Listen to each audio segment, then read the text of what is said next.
Remember when you first started working and you got your first paycheck and you were excited to contribute to the Roth IRA, but now fast forward a few years and you can't contribute to the Roth IRA anymore because your income is too high?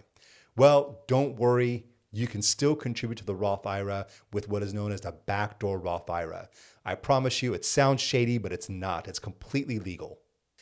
So today I'm going to show you exactly how to contribute to the Roth IRA using the Backdoor Roth IRA strategy.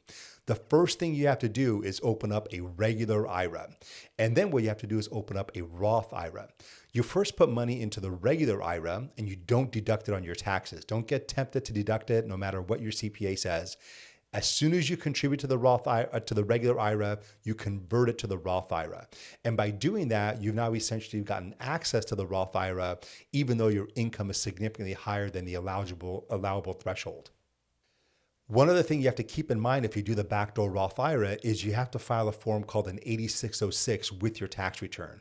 Now, your CPA should be aware of that. The 8606 essentially lets the IRS know that you've contributed to the Backdoor Roth IRA and the amount that you've put in is not going to get taxed again twice. Because remember, you didn't deduct it when you contributed to the regular IRA the first time before you did that conversion.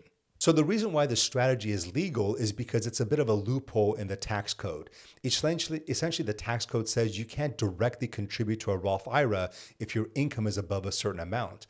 But the tax code allows anyone, regardless of their income, to convert a regular IRA to a Roth IRA, which is essentially what we're doing here.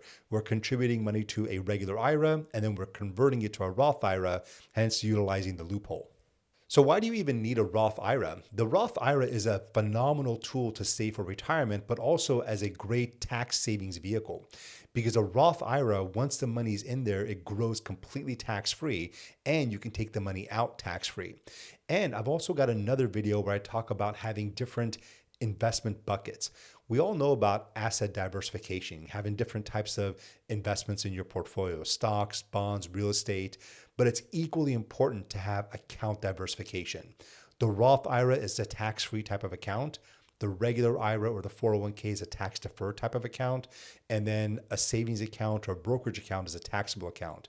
It's important to have assets and investments in all three of those accounts so that way you have choices when it comes time to take money out or when you're in retirement. And again, I've got a video where I go in depth into the different types of asset accounts or different types of accounts for saving for retirement. If you don't already have a Roth IRA, talk to your financial advisor or your CPA and see if it's the right thing for you, because it is.